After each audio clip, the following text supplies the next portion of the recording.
My grandson asked me how I stand being alone at 73. Honestly, the quiet used to scream. After Eleanor died, this house was a museum to a finished life. I'd set the table for two out of habit. The loneliness wasn't just missing her. It was missing my purpose. Let me tell you what happened. It started 2 years after. I called the community center. I signed up to tutor reading. My first student was Maya, sharp and distrustful. I fumbled. She left without a thank you. I almost quit. But her frustration stuck with me. The third week, she slammed a book shut. "What's the point?" she said. "The world doesn't want people who are slow." I heard my own despair in her voice. For the first time, I wasn't thinking about my silence. "The point," I said, "is to prove the world wrong. One word at a time." She looked at me. Really looked.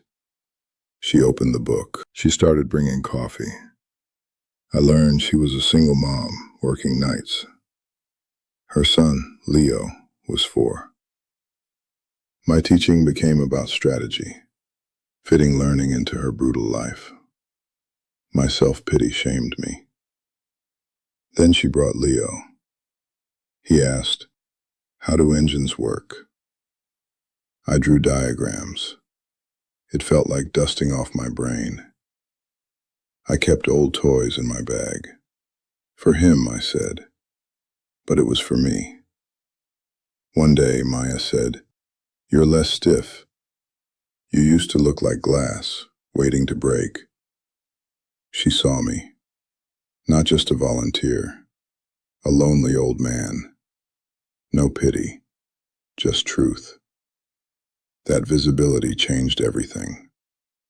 I noticed Mr. Henderson struggling with groceries. I helped. I left a casserole for the exhausted young couple next door. Small threads. I became a point in a web. Maya invited me to Leo's 5th birthday. It was loud and chaotic. I was just Frank, the man who knew about trucks. I watched her laugh with her family. I felt a peaceful joy. Her world let me in. When she passed her GED, her call made me cry. It was her victory. But I had a role. My loneliness was a closed loop. This was an open line to someone's future. Now the silence is different. It's the space between connections, not the absence. I talk to Eleanor about my day. Leo visits. I have tea with Mr. Henderson. The peace wasn't in avoiding people, but in choosing how to connect. So my secret? Loneliness is a hunger. You feed it by giving. Your time. Your attention. Build a web. One honest thread at a time. Then an empty house isn't being alone. You carry the echoes. They fill the silence with meaning. Start there.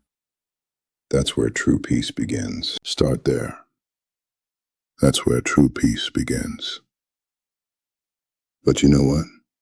It wasn't a straight line from that first tutoring session to here. After Maya passed her test, things shifted again. She was busy with community college classes, and Leo was in kindergarten. Our meetings became less about lessons and more about checking in. I'd miss our regular time.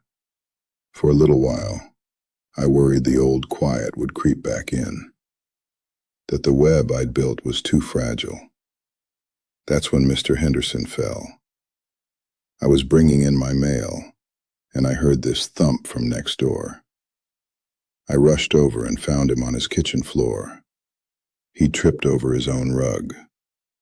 He wasn't badly hurt, just shaken up. I helped him to his chair and made him some tea. His hands were trembling. He lived alone too, you see. His kids were across the country. He looked so small sitting there.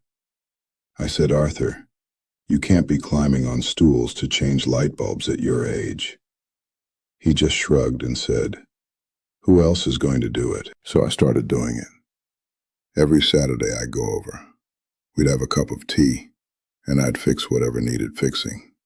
A leaky tap, a sticky drawer. He'd tell me stories about his time in the Navy. I'd tell him about Maya and Leo. It became our ritual. One Saturday he was quiet. Then he said, Frank, I dread the weekends without you coming. It hit me hard. Here I was, thinking I was helping him, and he was giving me a schedule, a reason to get up and be somewhere. We were keeping each other afloat. Then Maya called. She sounded stressed. Her babysitter had canceled, and she had a big exam. Frank, is there any way, she started. I didn't let her finish. Bring Leo here, I said. I hadn't had a child in this house in years. I was nervous. But Leo came in with his backpack and just said, can we build a fort? So we did. We used every blanket and cushion in the living room. We built this huge, lopsided castle. His laughter echoed in the halls, and it didn't feel wrong. It felt like the house was waking up. When Maya came to pick him up, exhausted but relieved, she saw the fort, and her whole face softened. Looks like you two had more fun than I did, she said. Leo hugged my legs before he left. That simple hug felt like an anchor. But the real test came last winter. I caught a bad flu. It knocked me flat for a week. The first day I was really sick, lying there feeling sorry for myself. The doorbell rang. It was Maya, with a pot of homemade soup. The next day, Mr. Henderson's daughter-in-law dropped off groceries she'd ordered for me. The young couple, the Robinsons, texted to see if I needed anything from the pharmacy. I hadn't asked any of them. They just knew. They'd woven me into their web, too. I wasn't just the one giving anymore. I had to learn to receive. And that was harder in a way, letting people see you weak. But lying there, eating Maya's soup, I felt a warmth that wasn't just from the broth. I was cared for. The house wasn't empty. It was full of their kindness, even though I was the only one in it. When I got better, something had settled. The peace wasn't something I had to go out and find anymore. It was here. In the soup pot I needed to return to Maya. In the light bulb I needed to change for Arthur. In the toy truck Leo left under my sofa. My life had these threads running out of it, connecting to other lives. They weren't loud or demanding. They were quiet ties. I'd go for a walk, and instead of just seeing houses, I'd see people. Mrs. Garcia, who needed help with her garden gate. The teenager down the street who looked lonely. I didn't have to fix everything, but I could say hello. I could see them. That's the secret, I think. Seeing and being seen. It starts with one person, then it grows. That's the secret, I think. Seeing and being seen. It starts with one person, then it grows. And you know what? It keeps growing. Even when you think you've got it all figured out. Even when you think your little web is complete. Life has a way of testing the threads. The hardest test came last spring. Arthur Henderson passed away. It was peaceful in his sleep. His daughter called me. She was crying, and she said, "He talked about you all the time, Frank. Thank you for being his friend." I hung up the phone, and I just sat in my kitchen. The same kitchen where I'd felt so lonely years before. I made a cup of tea out of habit, for two. And then I just put my head in my hands and I cried. I cried for my friend. I cried because our Saturday ritual was over. I cried because I knew exactly how quiet his house was now, and it felt like my own quiet was threatening to come back, all over again. The funeral was small. I went.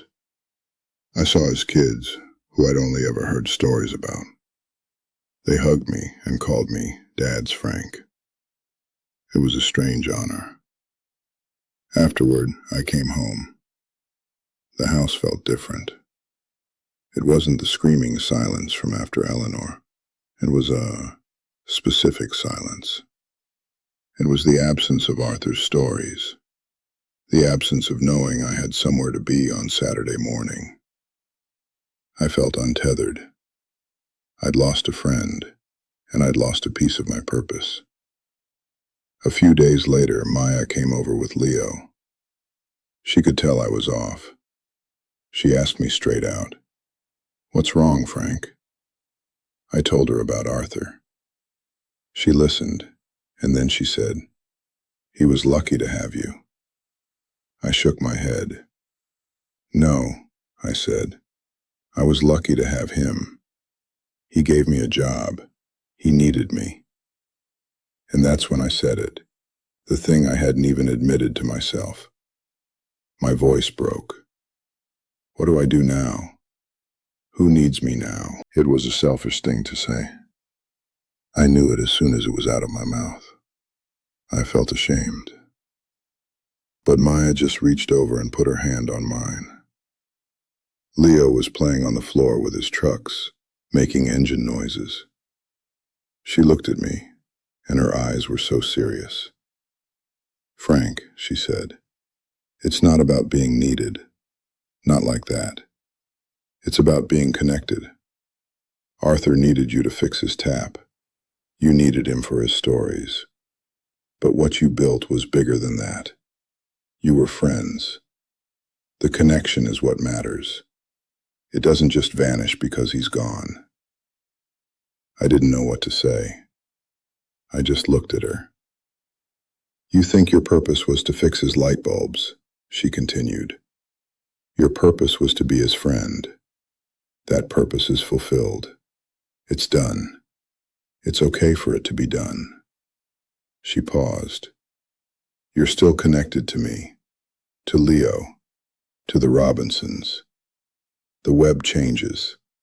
It doesn't disappear." I sat there, and I realized she was right. I had been clinging to the job of it, the tutoring, the fixing, because it felt safe. It was a task I could measure. But the real thing, the connection, was messier. It wasn't a task with an end. Arthur was gone, and it hurt. It hurt terribly. But the connection we had was real. It happened. It was part of my life, and his. Letting it hurt was part of the deal. That night, I felt truly alone again. But it was a different alone. It wasn't the hollow echo from before. It was a full, aching quiet. It was the quiet of missing someone specific. I talked to Eleanor. I said, "I lost a friend today, Ellie, and I'm scared the peace is going to leave with him." I sat in the silence afterward, and I waited. And the peace didn't come rushing back, but it didn't leave either. It was just there, underneath the hurt, a deep, still pool. I realized the peace wasn't the absence of pain. It was the ability to sit with it and know that on the other side of it, the threads were still there, holding. I realized the peace wasn't the absence of pain. It was the ability to sit with it and know that on the other side of it, the threads were still there, holding. Here's what I learned, sitting in this chair, looking back on all of it. I was wrong about what peace was.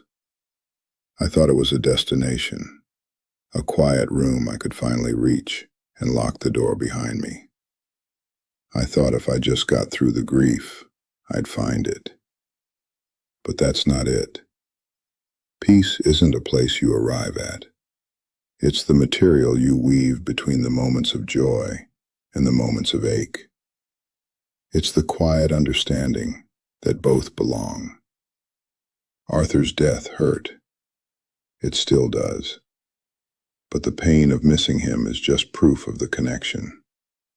You don't get one without the other. I used to be so afraid of the hurt that I closed the door. I sealed myself in with my own silence, thinking I was keeping the pain out. All I was doing was starving myself. What I should have done sooner, what I'm telling you to do, is this. Don't perform. Just be there. When I started at the community center, I was performing Useful Retired Engineer. It was a costume. It felt stiff because it was. The moment it started to feel real was when I stopped teaching Maya and started listening to her. When I saw her frustration not as a problem to solve, but as a human feeling to acknowledge. The world doesn't want people who are slow. She wasn't asking for a grammar lesson in that moment. She was asking to be seen. And when I gave her a simple, honest answer, that's when the real connection sparked. Don't go out looking to be a hero or a savior.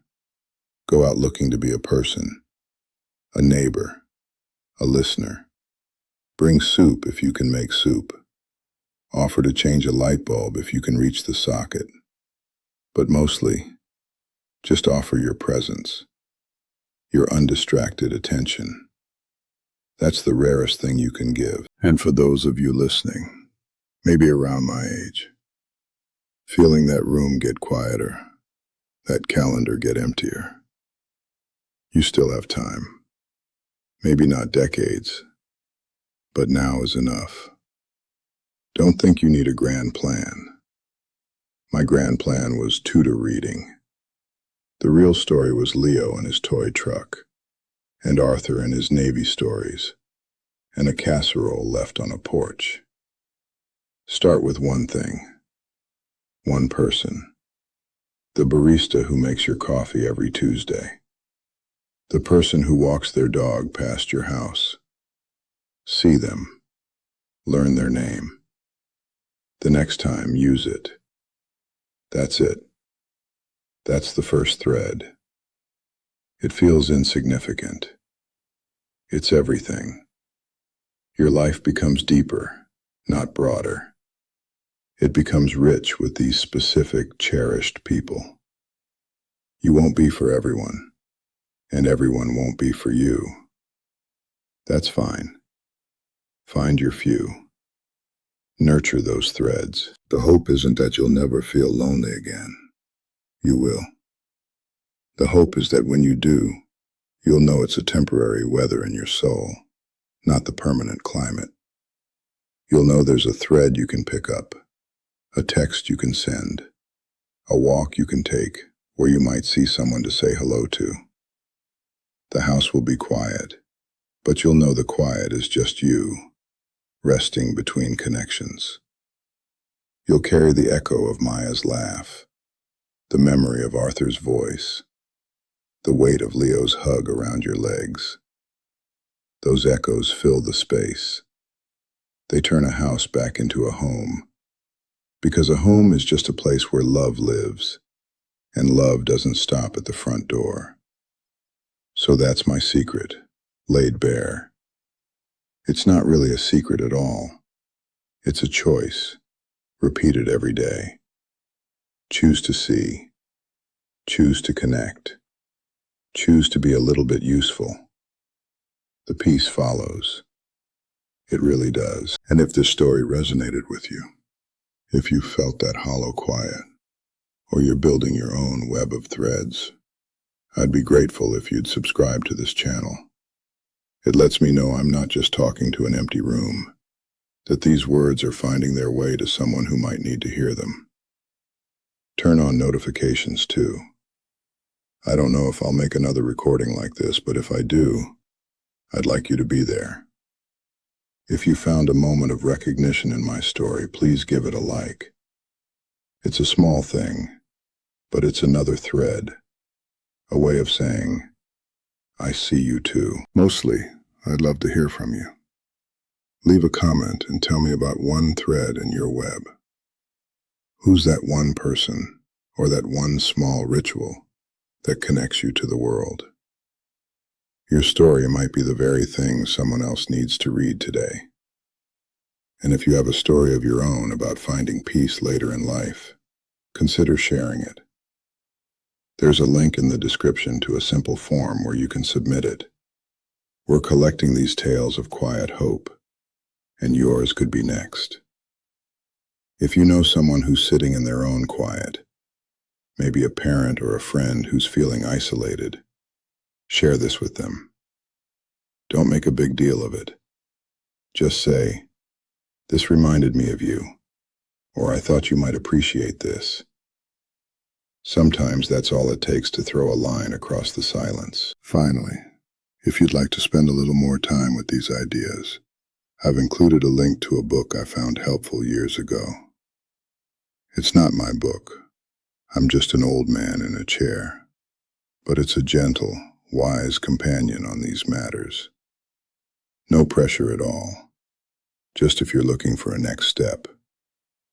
Thank you for listening, for letting me tell you about Eleanor, and Maya, and Leo, and Arthur, for sharing this quiet time with me.